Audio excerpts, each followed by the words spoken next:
deck choices, we can blame James. Yes. Yeah, you can yell at me in chat all you want. And then Alberto gets a redemption. Officially, he is 2-0 because I conceded to hop into the booth and then absolutely crushed him on stream. So happy to do it. And we're happy to have Alberto back in Absolutely. feature match area. Yeah, we love these guys. Both longtime locals of the MTG Orlando scene. Purple Crush. Grape soda, perfect. Actually, I think Murktide is probably unfavored here. It's a difficult game. I think if you can apply early pressure with things like Ragavan is a key card in this matchup. Yeah, being able to apply pressure, being able to cheat on mana, get rid of your opponent's cards. With Preordain being unbanned is also very nice to have. Excuse me. To dig for counterspells, really. No, but it also helps enable DRC Delirium much faster.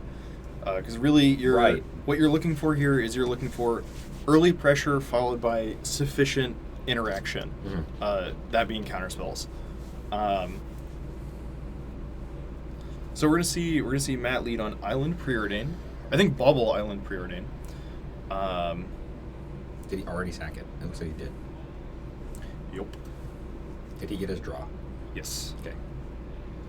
And we see Urza's Mine, Chromatic Sphere, Tarn, and a Ragavan Dashed, looks like. That's my nice Scalding Tarn, by the way.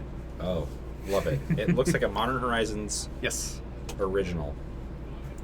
What's nice it's a Modern Masters 3. Wow. What's nice about it is that it compared to the previous. Oh, that's nice. Matt's gonna get my nice Steam vents too. That is the original Ravnica. Yes. So Is that Dissension? This card is very special to me. I got it in an eBay listing with 3 other Return to Ravnica Steam vents. I just bought them in a lot because I needed a playset, and I got lucky and got a original original Ravnica one, not original Return to Ravnica. Is it Dissension? I think so. Is what Steam vents came out in. So what's special about the Scalding Tarn? So I think that Scalding Tarn, I don't know if it's that one or a different one that I have. That's probably the best card I've ever pulled in the pack. I went to a Modern Masters 3 draft, scrubbed out, bought myself a pity pack at the end of the night because I was like, we love a pity I was pack. like, you know what? Why not? I would like to. And I opened that Scalding Tarn. Let's say it's that Scalding Tarn because it's nicer. It's more dramatic. This is the and a foil Cyclonic Rift. Wow, that when both of those cards were really expensive. Yup. Yeah, Modern Masters 3. That was like since the expeditions from Zendikar. Yeah, BFZ. which did absolutely nothing to help the price for poor old. And then before that, it poor old was Modern Masters, right? No, it was Was it Modern just- Masters 3 was their first reprinting. Right, Their first okay. actual reprinting. And then I think they were reprinted in Modern Horizons 2. Modern Horizons 2. Okay. Which has actually helped drive the price down. Yeah, absolutely. Which I love. I really like when they print, good lands and the price comes down. I think the mana base for Modern is usually a prohibitive sticking point for a lot of people. I know for me, for the longest time, my decks definitely suffered from suboptimal mana. I remember playing Mardu Pyromancer. Ow. There's a Spell Pierce on this expedition map. Yes. Just to recap the game, we've had this Ragavan is actually now solidly stuck in play. This Darcy looks like we're not. It is yet. Delirious. It's got Mishra's Bubble, Preordain, Scalding Tarn, and Spell Pierce. That'll do it. I think anytime that we can see the format become a little more approachable and accessible for other players, I think the cards that are being played maybe are pushing players out too, but that's a topic for a later discussion. But I do think I'm always going to be a fan of watching some staples come down. As they say, the expensive part of Magic is the real estate. So it's going to be the lands. Let's see. We have a Darcy and a Ragavan getting in for 5. Getting in for 5. Trigger. That treasure. We see a Oblivion Stone come off. Matt's going to play a Flooded Stranded Pass. Yep. Alberto actually feeling the pressure here. of Yeah, it, this but- is this is what we talked about at the beginning. This is 100% what Izzet Murktide wants to be doing in this matchup. Yeah, applying pressure really hard. Early pressure, cheap interaction on the Spell counter pierce. spell side. Yep. You do not want to be seeing Unholy Heats for the most part. You really don't want to be seeing lightning bolts in this game. You want to see those spell pierces. You want to see that spell snare on Sylvan Scrying. You want to see counter spell for later game threats, and you need to be applying that early pressure because Tron will go over you if you let the game go too long. Yeah, as anybody who's played against Tron knows, they're inevitable. Notably, there's a warping whale in Alberto's hand. There it is. That actually, I missed that card being played, and I think that is when Murktide was the most prevalent deck in the format. What was that, like 6 months ago? Yeah, or before Moho 2 came out, I guess. No, Murktide didn't exist before Modern Horizons 2. Oh, so it was 6 months is accurate. I would say. But it was before Scam became more prevalent, right? That card was very commonly played because it does have the counter target sorcery spell for like expressive iteration, and it also has the exile target creature power. Does that say power or toughness more or less? It's tough power or toughness more or less. Yeah. Counter spell on this Ancient Stirrings. Matt is getting really aggressive, and it does. And it pays off. Yeah. Getting really aggressive with the counter spells, I think, is super important when you're playing a tempo deck like Murktide. Now, Murktide's not really a traditional tempo deck. It's going to be kind of an interactive blue-red spells deck. But when you can get your opponent on the back foot, just like Delver, as Delver does, it can be really hard to get out. And if you can have some really well-placed counter spells, even if you're countering like suboptimal things like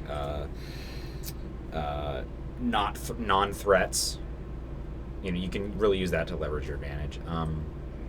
A lot of players who play Delver, myself included, are gonna say you'll hear counter the threat, not the tutor spell. This is one of those times in which that would be wrong. Gonna be going into game 2 here in a second. How do you like this matchup post board? Post board, well, I think. On the draw, it's a bit tougher because the cards that you're big cards that you're looking for post board, at least in my board, because I can actually comment on the sideboard of this list. I think Matt is going to be bringing in absolutely Magus of the Moon and Alpine Moon. Yep. Magus in particular is fantastic in this matchup because it dodges everything and shuts off Alberto's lands while applying pressure. So that's already that's where you want to be. Something also notable. Alberto is playing as we saw last round in the backup match when I was playing. Alberto is playing the Karn the Great Creator package. So that means that his sideboard choices are going to be much more tailored to having a wish board. Yeah. So a lot of his sideboard slots are going to be devoted to just one-ofs, things that you can go snatch off of Karn. Yeah. So that means that if we are going to see dismembers, there aren't going to be many of them. And so that's the thing with these Tron decks. They have a really, really good game 1, and their ability to be modular, into the mid and late game with Karns is great. But you lose the out. Sideboard capability. Yeah, you lose a lot of the sideboard capability, in which Mono Green Tron, has used to great effect for a very long time. Oh, here's yes. So pulling up my sideboard, I imagine we see Subtlety. So Subtlety is a reasonable answer to Planeswalkers here. Magus of the Moon, of course. Alpine Moon, of course. Cast into the Fire. Answer for the Ring. Yes, absolutely. Something that's definitely necessary here. I think Dress Down probably doesn't come in because Tron has kind of moved off of Urza's Saga recently. I think it's at most. I think a lot of lists are playing 1 to 2 copies. Yeah, and it's also something that gets worse into the expected Alpine Moon and Magus of the Moon. Absolutely. I think Alberto's main sideboard consideration, assuming dismembers either are or aren't in the board, if they're there, they're coming in. If they're not, they're not. Is whether or not to move a Haywire Might out. In your absolutely. feature match, we were able to see that Alberto does have 2 of them in the board. Oh, okay. And in anticipation of Blood Moon, there's a chance that Alberto boards 1 in and leaves 1 on the side to grab with Karn. Yeah, I think that Haywire Might is totally a sleeper. I love Haywire Might. Such a cool card. Solid card. very interactive, very good at kind of engaging with most of the good cards in the format. We have quite a bit of artifacts and enchantments just kind of permeating the format and being staples. So anytime that any card can just do that kind of as an aside, which we see with these Urza Saga decks, able to just go grab a 1-up Haywire Might, notably like Hardened Scales, Hammer Time. There's a couple of other Urza Saga decks like Jund Saga, kind of dipping into tier 2.5 territory now, but also it deals with Of the Beanstalk. Yeah, which is super important. We have deals with Beanstalk, deals with Ring. Omnath, does exile the artifact or enchantment, which is solid. Yep. Notably for One Ring. Do you want to pull up Haywire Man actually? So, all right, here is a Wormcoil Engine, Natural Tron.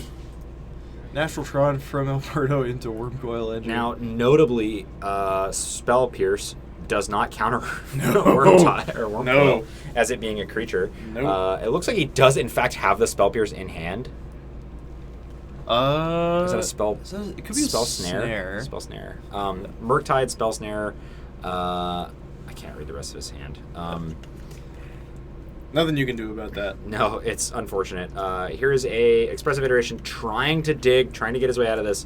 This Wormcoil is going to be a nightmare for Matt to deal with. Unfortunately, very few exile effects. If he can find the sideboarded cast into the fire, that does handily take care of Wormcoil. That is true. But with Natural Tron backing this up, any threat that Alberto's going to rip off the top of the deck or just floating in his hand is going to be coming down. And unfortunately for Matt, he is playing fair mana, and it's really difficult to deal with multiple Tron threats at the same time. So, so here we're going to see Alpine Moon. Yep. Alpine Moon likely going to name one of the Tron lands. Yep. I imagine Tower.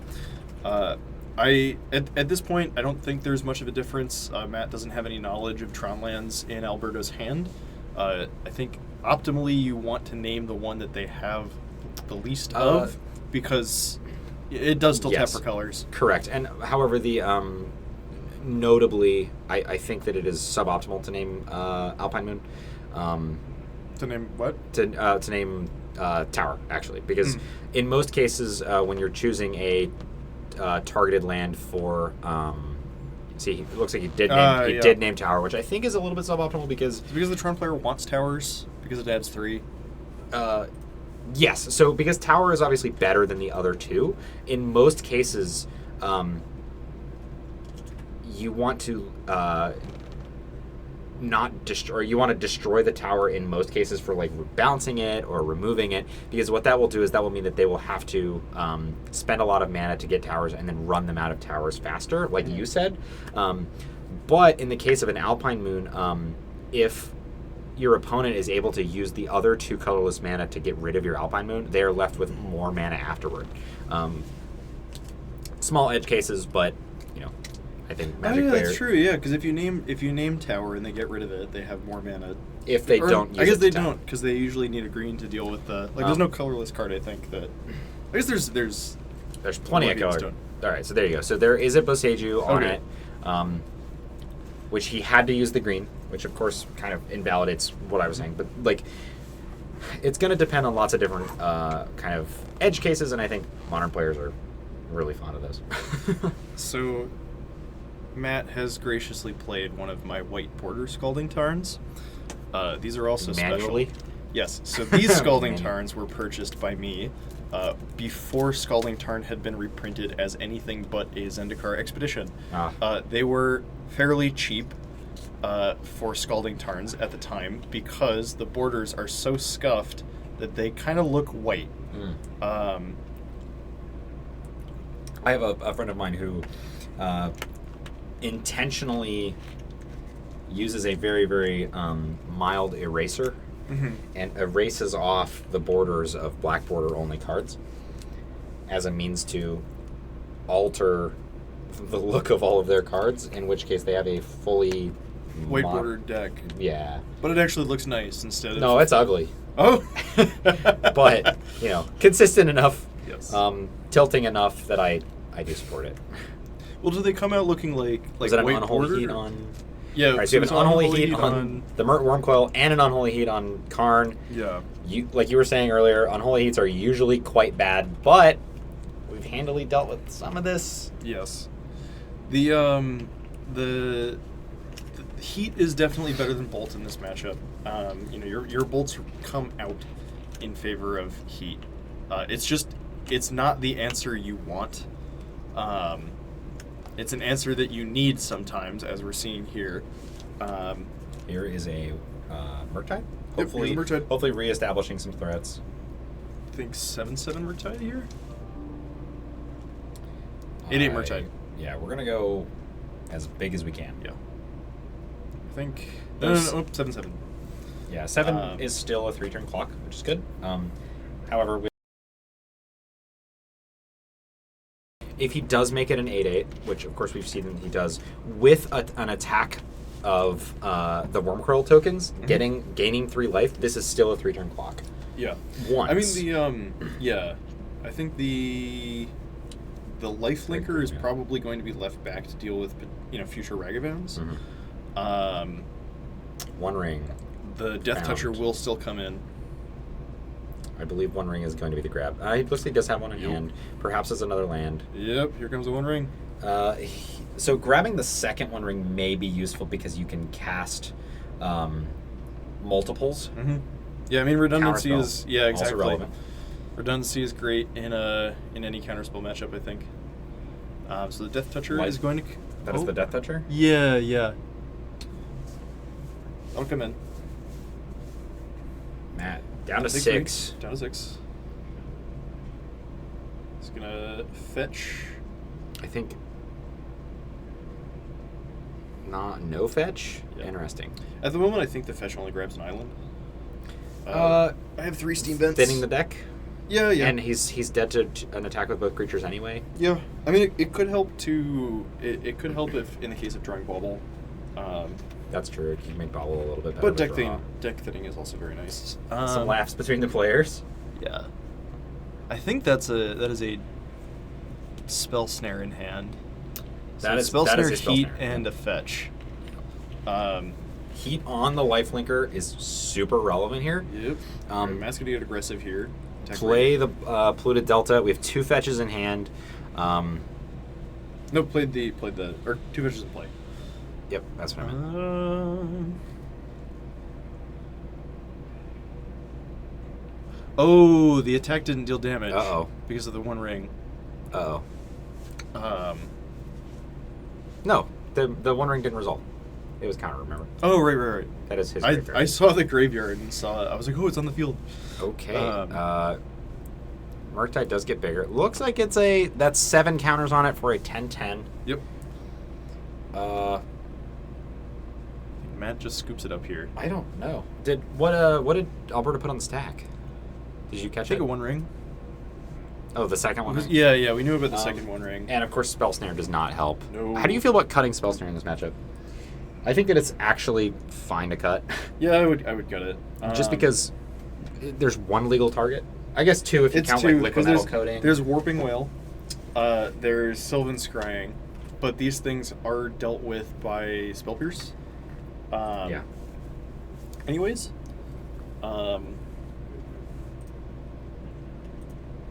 So I think, it's not unreasonable to keep it, but it's definitely like, it has its moments where it is good. I agree. I think in my list specifically, because I'm on 3 Ledger Shredders still, because I refuse to give up on Ledger Shredder. What are they playing in its stead? Well, if you're on pure Murktide, if you're on blue-red Murktide, a lot of people have swapped Ledger Shredder for a single copy of Subtlety, a single copy of Force of Negation, and I think some extra Counterspell or Draw Spell. I think Subtlety is super reasonable to be playing. Yeah. I like that card a lot, especially in a Grief meta.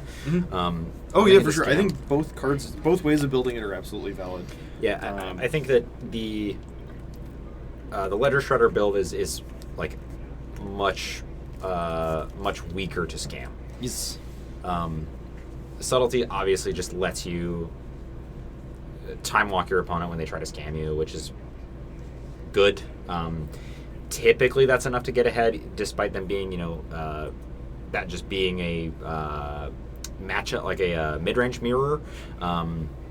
Having the tempo play, like just starting the game off with the tempo play against Scam is significantly better.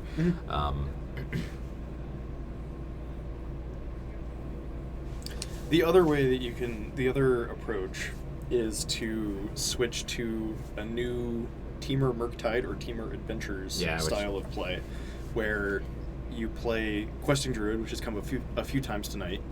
I've seen lists with 2 Murktide Regents. I've seen lists with 2 Ledger Shredders. I've seen lists with 2 Tarmogoyfs. There's a few flex spots. There's a few flex spots to play with. Something that I've been really, really interested in lately is that because of the kind of splashiness of the format, which again is something I complain quite a bit about, as you guys have probably heard in past streams, that decks kind of start blending together. There's lots and lots of flex slots and different edges that people can take. Like, for instance, the 4-color Beans deck that I'm playing, I guess 5-color Beans deck, has countless variations. The Murktide lists, you said some lists are even playing 2 Murktide, which blows my mind. Yeah. I mean, it's. I think the lack of Murktide is really a response to 4-color Beans, because it's just such a poor threat against Leyline Binding. It is. Yeah, 1 mana, exile whatever we want. I think both players are going to 5. They are. I think this heavily benefits Tron here. Yeah. I think of the top decks in the format, I think the only one that has a pretty consistent build, I mean, admittedly, I think it's the one that I know least about, but the one that has the most consistent build, I think, is Scam. Because with the 4-color control decks, you have Beans Cascade, you have Beans Control, you have Bring to Light. We also have, but like the other variations for that are like not using Cascade, instead using like Ren and 6, prioritizing like Prismatic Ending, which is still incredibly powerful, and I think that is one of the only cards that I miss actually out of not being able to play them due to the Cascade package. Off to the races here, by the way. We're going to see a turn 1 Ragavan from Matt and a turn 1, I think, Power Plant from Alberto. All right, what's the flip going to be? Map. Does Matt need that? It looks like he doesn't want to. He does have the treasure, so he's going to save it, I think. Yeah, I think. Crack it. Going for iteration here, trying to find that second land. There it is. There it is. Nice. And Also, second iteration. Second iteration is very powerful. Iteration to hand. Steam Vent's gonna play it. Gonna shock it. Probably gonna play this Darcy in his hand. Yes. Wow. That really shows right there. It is a turn 2 play, but you can really see the consistency and the ability to draw out of these kind of medium keeps out of this Izzet Murktide deck. Yeah. That's why it's been such a mainstay, and why in the hands of a good pilot like Robert at the beginning of last round, and then Matt right now. Matt, of course, being I'm gonna take a minute to bump up Matt's ego a bit here. This is Matt's first night playing Izzet Murktide. I think currently undefeated. Okay. We're gonna see how this game 3 goes. I feel like Matt has played Murktide before. No, I think he told me it's his first night playing it. Suspicious, but I'll take it. Okay. But yeah, that iteration is a really bold play, but I think it's really what Matt The second needed. iteration? No, the first iteration. Oh, absolutely. I think the ideal case of iteration is if you're playing it in the mid game point, you want to have a land in hand when you cast it, because you don't want to whiff on land. Mm-hmm. You really need iteration to be a 2-for-1. So casting it in the blind looking for second land, that's a pretty gutsy move, and it paid off really well here. Yeah, unfortunately, like the gutsy move, or I guess you're pretty lucky if the card that you're relying on working is expressive iteration. That card's very powerful. for sure. I'm not. If that's the card that I'm trying to use to get out of a tight spot, I'm lovely. How tight is that spot? Right. I mean, it's fail cases that it replaces itself, right? Yeah. It's that card's very solid. In fact, that is another card that I would love to put on the stack more often. I think in previous streams, you guys have seen me play my Moonless Blue, my Blue Moon adjacent control deck, playing 4 of those. Very solid. What is he showing me? Another land he hit. Yep, so that's going to be an Urza's land on the top. If Matt can find some counter spells, I feel like he can probably leverage the rest of this game. There's a DRC. Second Darcy. All right, got Alberto. Got a bolt and a counter spell as the last 2 cards. Those are Karn Liberated in hand. He's going to go get... gets Gigantha. Yeah, Gigantha. He needs a blocker. Here's a Bolt. Bolt here, Surveils twice. Probably looking for Delirium here. Okay, he's really pondering this Unholy Heat. Bins it. Second Surveil trigger. Another Unholy Heat. Same decision, I assume. There's a Bolt upstairs. Got him down to... Alberto to 9. Yep. Alberto's at 9. 1 point of damage off. If Matt can find Delirium here, that's 8. Yep. He doesn't have Delirium? No. He's got instant sorcery land. Where did the Bauble go? Didn't he play at Bauble very early, or was that last game? Not this game. Would love to hit a Bauble. Would love to hit a creature. Before state-based actions happen, he can have a... or he can have a treasure in the graveyard. That counts, right? Right, here's 4. All right, so 4 coming. Unfortunately. Dragman triggers. Hits Ugin.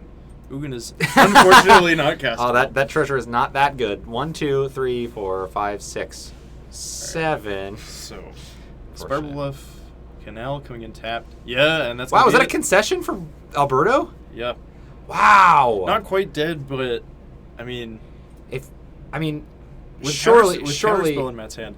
I don't know. Was there a counterspell in Matt's hand? Yeah, there was. Okay, all right. Well, then I think that's pretty solid. Wow. I don't know if Alberto knew about it, but that's still a really hard position to claw yourself back from. I mean, Alberto is going to go to 1. Yeah, that's pretty tough. Yeah. So Matt continues to be undefeated on his first question mark night.